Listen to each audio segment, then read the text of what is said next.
Hello everyone, welcome to video tutorials. Today we are starting one of the most important grammar topics in English, that is tense. If you understand tense well,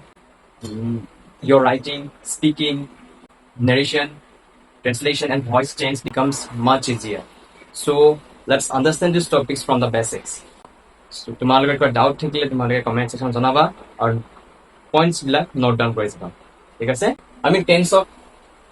চাৰিটা ভাগত ভাগ কৰি লৈছো এটা থাকিব definition types of tense timeline আৰু formula of sentence এই টেন্সৰ চাৰিটা বস্তু আমি ভাগ কৰিছো তাৰ পিছত আমি ডিসকাস কৰিম past tense present tense future tense or definition sentence bilak subject signals points questions bilak he gote bilak next আমি ডিসকাস কৰিম এতিয়া আমি tense ক ভাগ কৰিছো sir tense what is tense tense মানে কিনো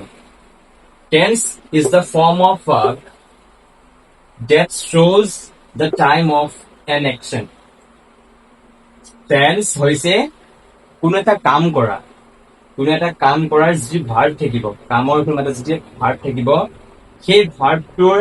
কিমান সময় কোনো এটা কাম কিমান সময় হৈছে সেইটো বুজাবলৈ আমি সদায় টেন্স ইউজ কৰোঁ যোনটোৱে বুজাব মানে কোনো এটা কাম কিমান সময় হ'ল সেই বুজাটোক আমি কি বুলি কম টেন্স বুলি কম ঠিক আছে মনত ৰাখিবৰ কাৰণে tense tells us when an action happens টেন্সে আমাক কি কয় টেন্সে কোনো এটা কাম কেতিয়া হৈছিল সেইটো বুজাওঁতে যোনে বুজাব তাক আমি টেন্স বুলি কম কোনো এটা কাম কিমান সময় হৈছিল কেতিয়া হৈছিল সেইটো হ'ব টেন্স টেন্স হৈছে কোনো এটা কাম কৰা কোনো এটা কাম হোৱাৰ ক্ৰিয়াপদটোৱে কোনো এটা কাম কিমান সময়ত কৰিছিল কিমান সময়ত কামটো হৈছিল সেই কেতিয়া বুজাবৰ কাৰণে যেটো সময় থাকিব সেই সময়টোকে আমি টেন্স বুলি কম ঠিক আছে সো যেনে মই সেন্টেন্স দিছো এটা আই প্লে ফুটবল মই ফুটবল খেলো আই প্লে ফুটবল মই ফুটবল খেলো ঠিক আছে I played football yesterday. মই যোৱাকালি yesterday মানে যোৱাকালি ফুটবল খেলিছিল আৰু যদি মই কওঁ I will play football tomorrow মই অহাকালি ফুটবল খেলিম এই তিনিটা সেন্টেন্সতে কোনোটা সময় কোনে বুজাইছে এই ভাৰ্বটোৱে বুজাইছে এই ভাৰ্বটোৱে কোনোটা সময় আজি বুলি ক'লে এটা সময় যোৱাকালি বুলি ক'লে এটা সময় অহাকালি বুলি ক'লে এটা সময় এই সময়টো কোনে ভাগ কৰিছে নটিস কৰিবলগীয়া কথাটো হ'ল only the verb changes to shows time সময় দেখাবলৈ মাত্ৰ ভাৰ্বেহে সময়টো দেখাব ভাৰ্বে ক'ব সময়টো কিমান সময় আছিল ঠিক আছে আৰু আমাৰ ডেফিনেশ্যন হ'ল নেক্সট থাকিব আমাৰ টাইপছ অফ টেন্স টেন্স কি প্ৰকাৰৰ ঠিক আছে আমি সকলোৱে জানো মেইনলি টেন্স তিন প্ৰকাৰৰ ঠিক আছে past present and future ঠিক আছে এতিয়া টেন্স কেইটা টাইমলাইন জানিব লাগিব যদি মই লিখো ইয়াতে পাষ্টৰ টাইমলাইন কি পাষ্টৰ টাইমলাইন মানে যেটো অলৰেডি হৈ গল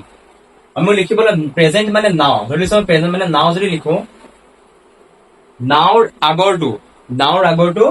মই লিখিম বিফৰ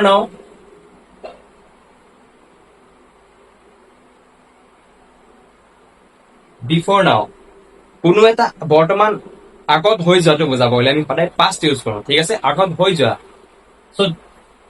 আৰু ফিউচাৰ বুজাব ক'ব লিখিব যেন আফটাৰ নাও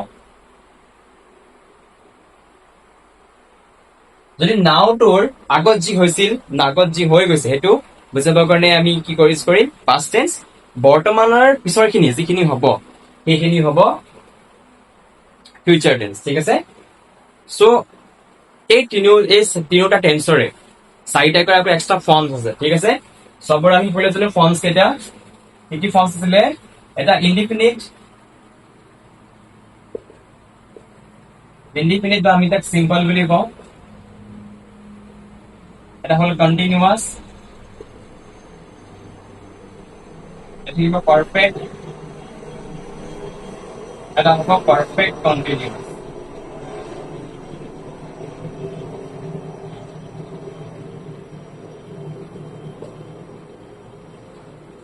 তিনিটা টেন্সৰ আকৌ চাৰিটা ভাগ ইনডিফিনিট বা সিম্পল বা ইনডিফিনিট কন্টিনিউয়াস পাৰফেক্ট আৰু পাৰফেক্ট কন্টিনিউয়াস সো আমি যি টেন্সৰ কাৰণে যি চাৰিটা ভাগ লৈছো ডেফিনিশ্যন টেন্সৰ প্ৰকাৰ সময় আৰু ফৰ্মুলা অফ সেন্টেন্স বিলাকৰ ফৰ্মুলা সো এই চাৰিটা টেন্সক আমি চাৰিটা প্ৰকাৰ ভাগ কৰি লৈছো ইয়াৰ পিছত আমি ডিসকাস কৰিম তিনটা টেন্সৰ এই পাষ্ট প্ৰেজেন্ট ফিউচাৰ এই তিনটা টেন্সৰ ভাগ কেইটা কেনেকুৱা সেন্টেন্স বিলাক থাকিলে আমি প্ৰেজেন্ট টেন্স আছে বুলি কম কোনবিলাক সেন্টেন্স আমি পাষ্ট টেন্সত আছে বুলি কম কোনবিলাক সেন্টেন্স ফিউচাৰ টেন্সত আছে সো নেক্সট আমি ডিসকাস কৰিম এতিয়া টেন্স বিলাকৰ ফৰ্মস কেইটা ঠিক আছে সো এইখিনি আছিল বেসিক টু টেন্স মানে কি টেন্স মানে already I hope তোমালোকৰ ডাউট টু ক্লিয়াৰ হৈছে in the next video we will discuss the forms of